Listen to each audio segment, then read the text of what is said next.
আমরা এটারে কিভাবে আমরা আমরা যে এটা প্রভাব লন্ডনের একটি ল ফার্মে স্কিল ওয়ার্কার হিসেবে কর্মরত রয়েছেন ইফতিখার সিদ্দিকী।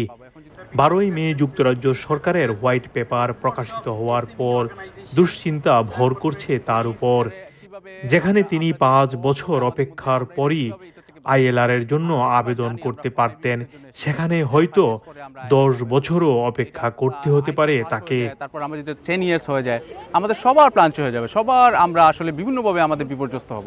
তাহলে আগে থেকে আমরা কিভাবে আইনি আমরা পদক্ষেপটা নিতে পারি, এবং এটা নিতে হলে আমাদের প্রথমে কি করতে হবে, আমাদের সবার ভয়েসটা একসাথে হবে। It's not just our plan, it affects mentally as well, because we don't have a peace of mind that whether we're going to stay in this country or not. With the BBC interview in the parliament, everywhere she hasn't confirmed. White পেপারে সরকারের পরিকল্পনা রয়েছে যারা 5 বছরে ILR পান সেটি 10 বছর করা হবে। যদিও এটি একটি পরিকল্পনা, তবে বিবিসি সহ কয়েকটি গণমাধ্যম বলেছে ব্রিটেনে থাকা 2020 সালের পর 15 লাখ স্কিল ওয়ার্কাররাও এর দ্বারা প্রভাবিত হতে পারেন। অনেকেই 5 বছরের ভিসা পেয়ে আসছেন, আইএইচএস ফি, কস ফি সব কিছু আপনারা পে করে আসছেন, কিন্তু তাদের জন্য যদি 10 বছর হয়ে যায়, হয়তো বা কোনো এমপ্লয়ার নাও রাখতে পারে 10 বছর। সরকারের এমন পরিকল্পনার প্রতিবাদে নতুন মুভমেন্ট ইএসএম ফোরাম বা এক্সিস্টিং স্কিলড মাইগ্রেন্ট ফোরাম এর যাত্রা শুরু। 19 মে লন্ডনের আলতাবালি পার্ক থেকে এই ফোরামের যাত্রা শুরু হয়। ব্যারিস্টার লুৎফুর রহমান বলেন, এই ফোরাম যুক্তরাজ্যে থাকা অভিবাসী কর্মীদের অধিকার রক্ষায় কাজ করবে। বাট এটা কাদের জন্য হবে? যারা অলরেডি চলে আসছেন তাদের জন্য, যারা বা নতুন আসবেন তাদের জন্য? এটা এখনও গভর্নমেন্ট ক্লিয়ার করে নেই। বিভিন্ন সময় বলতেছেন তারা কনসাল্ট করবেন। তা আমাদের এই গ্রুপটার উদ্দেশ্য হলো, যদি গভর্নমেন্ট এটা কনসালটেশন করেন, তাইলে যাতে আমাদেরকে যারা এই মাইগ্রেন্ট ওয়ার্কার যারা আছেন তারা যেন রিপ্রেজেন্টেড হয়, তাদের ভয়েস যেন হার্ড হয়। এর জন্য আমরা এই ফোরামটা ক্রিয়েট করছি।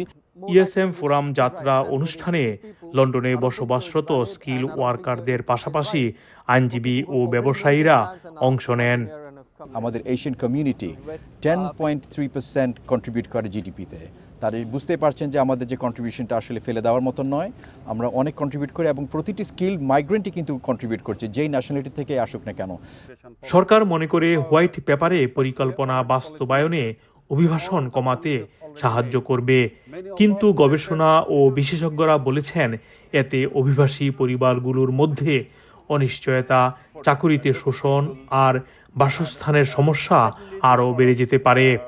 Unfair matters come in front of the professionals who will interrupt their professionalism.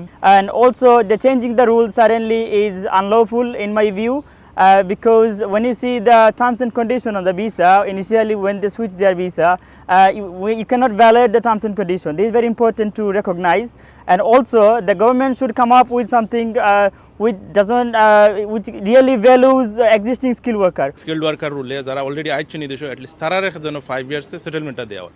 এরপরে যদি রুল চেঞ্জ করিয়া 10 ইয়ার্সও নেওয়া হয়, নতুন যারা আইব তারার ক্ষেত্রে রুলটা যেন অ্যাপ্লাই করা হয়। এখানে যে কিউআর কোড দেওয়া আছে, এই কিউআর কোডে গিয়ে জয়েন করতে পারেন। এখানের এটার ওয়েবসাইট আছে, এটার ফেসবুক পেজ আছে, সবাই গিয়ে জয়েন হতে পারেন।